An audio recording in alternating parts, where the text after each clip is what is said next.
莫去买那个华为那个折叠手机了，1万多块钱的手机，用了差1天半年，现在出现问题了。那个屏幕外屏能够正常那个使用，里头那个屏幕看嘛像那个样子了。然后呢，找到他们售后不更换，质保上说的都是说1年以内都是说显示屏有问题，可以那种免费换。看现在的话哈，现在我来找他们，他们都说我那个手机他说外面都是说有，就是说有痕迹。我开个直播那个指甲夹了有点点那种痕迹，有影响吗？1万多块钱的那个手机的话，夹都夹不得嘛，手机指甲都夹不得，买去做啥子嘛？那华为手机买的时候，售后跟你说得好得很，真正的现在出现问题的找到他们，你看嘛，不得给你解决。刚买的华为手表啊，华为 GT6不能用。我的诉求很简单，要么你给我换一块能用的，要么你给我修好，要么你就给我退了，对不对？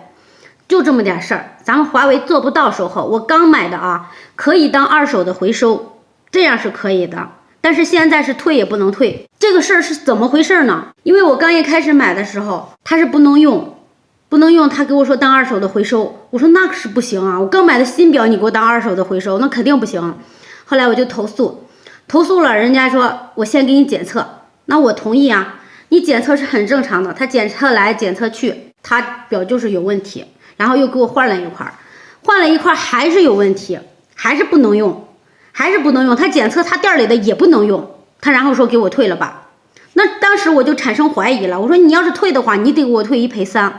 然后那个啥，他们那个经理就说不行，那我得申请，我没那个权利。我说那你申请吧，申请以后就没影了，就没人处理了，你再发消息都不理你了。后来我又通过网上的官方渠道，我又找他们又给我处理，说啥呀？行，那说不好意思，让你购买不愉快，然后就给我处理啊，线下又开弄。我这是实体店买的，不是网上买的，我这实体店买的啊。然后人家说啥？人家说修不好，你把表拿走吧，就这么个回复。这就是华为，我这不在3包范围之内吗？我说了，我的要求很简单，要么你给我修好，要么你换一块好的，要么你给我把钱退了，这不行啊，华为。我要买华为手机，我要买华为手机，我要买华为手机，我要买华为手机，我要买华为手机，我要买华为手机，我要买华为手机啊！华为手机啊！中国人欠你的太多了，我要买华为手机。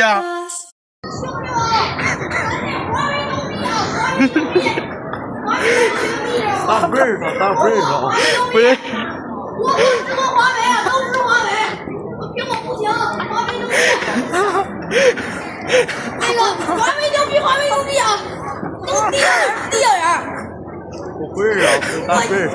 要想年上开一半，支持国货，华为才最牛逼，知道吗？苹果没面。去年我在这踩了一个苹果16啊，等今年我拿下苹果17，我是必须在这苹果店也踩个17。全网都在拍手机店人流量对比，我也来凑凑热闹。首先出场的是小米，人流量还可以。下一个出场的是华为。哇塞，好多人啊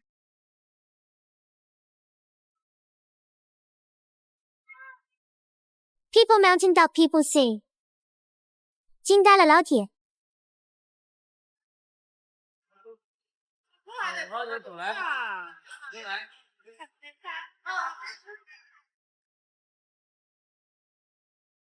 下一个出场的是 OPPO， 人流量也还可以。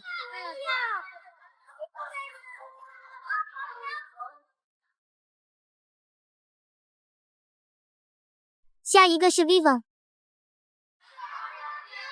vivo 今天有点水逆啊。本期结束。你如果想拍摄的话，我们可以把我拍摄，我为什么拍摄？我现在这辆车是不是我的？车是不是我的？我车现在坏了，你这个车是我为什么不能拍？如果你们不心虚，为什么我不能拍？不是你质量的问题，为什么不能拍？我为什么不能拍？是场地不允许。场地不允许，那你关上门，我可以跟我的网友讲述，怎么了？我在我的车子里面，你承认，你如果你的质量没有问题，你承认不拍影子鞋，你为什么不让我拍？我拍我的，我现在我此时此刻我有没有拍别人的车子？我问你，我有没有拍别人的车子？我拍的是我自己的车子。你们如果既然你们坚信是我的人为问题，来，你把你们的工作人员喊过来，你告诉网友，你告诉各位广大网友，我如何，你做一下演示，我如何让他这个地方他们拆了5个半小时，各位网友。他们这个地方专业人士从下午2点半拆了5个半小时，拆到晚上8点半。我想请问一下，如何2个月到现在5个月，我如何让它损坏？我如何就是广大网友？哎，女士，我帮你把车子换个地方，然后我不需要换地方，你现在不给我解决问题，我就在这待着。我在我车子里拍，我在我车子里拍，场地不可以，我在我车子里拍，场地不可以，我们场地不允许。对，我们可以帮你把车子移到外面。我可以。来，你移，我就要让广大网友看一看你们。我不知道直播间里面有没有专业人士。我不知道直播间有没有专业人士，就是你赶紧你们看一看，这个东西属于人为吗？这个上面你们看一下，这个接插件这么复杂，这样的东西，这样的技术，我想请问一下各位网友，你们看一看这样的技术，这样的东西，你觉得我们如果一个普通的女孩子，这个车子他们专业人士都拆了5-6个小时，我想知道我如何去把。看到这张图，我瞬间破防了。你以为华为只是在做手机、造汽车吗？错了，它面对的是苹果、特斯拉、高通、谷歌、甲骨文、微软，这一个个都是全球科技界的巨头啊！这些企业在消费电子、新能源汽车、芯片技术、操作系统、科技生态这些领域，个个都是行业里的老大。而华为硬是凭着自己的骨头，单挑这些国际巨头。从被断供芯片到自研麒麟重出江湖，从没有谷歌服务到鸿蒙系统站稳脚跟，从新能源汽车的后来者到问界系列销量一路飙升，华为每一步都走得磕磕绊绊，却从没有停下脚步。为华为的硬气点赞吧！评论区有人问我为什么只敢说粗粮，不敢说菊花。我在这里发表一下我个人的观点，只是我个人的看法。在我眼中，他们2家公司一个水平，都是为了赚钱。不要打着爱国的旗号怎么样。我一开始还不反感他，自从他开始喊遥遥领先的时候，我就开始反感他了。任正非自己都承认没有那么厉害，没有那么领先。余承东在后面遥遥领先，已经遥遥领先同行了，已经遥遥领先同行多少了。有可能那个5G 1项2项技术领先了，你的话其他业务领先谁了？领先了你用的是680，领先了你还需要卖合约机，领先了你卖顶桥的时候为什么给人不解释清楚？卖那个Hi-Nova手机的时候为什么给消费者不解释明白？还有维科电脑呢，哪个企业哪个老板都犯过错，但是我感觉你一错再错的时候，你就没把消费者当人。下来再说说汽车业务，网友给你起的华山派的名字那是浪得虚名吗？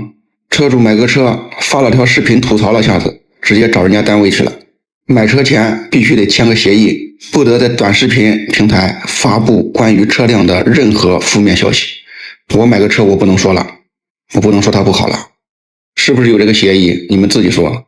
还有就是最可恶的一点，你明明知道自己的车是 L2 辅助驾驶，发布会上宣传的时候让用户在车里睡觉，那是人干的事儿，你自己都不敢在车里睡吧？没出事之前 L3 智能座舱，出事了以后我们是 L2 辅助驾驶，你们自己承认的是 L2 加，人家就没有 L2 加那个称号，要么就 L3 要么 L2 加是什么东西？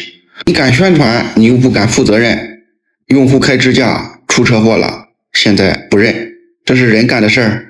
评论区好多人说是人家跟什么什么车企合作赚利润的多少，人家就赚利润的100%，那是人家的本事，人家有那个名气，人家能带动这个销量。还有人说是加拿大怎么样，人家不管加拿大，人家哪怕住月球，那人家赚到钱了，人家想住哪儿住哪儿。我今天说这些话都是事实，他要把我这个号封了，那我就不玩了，我就不玩。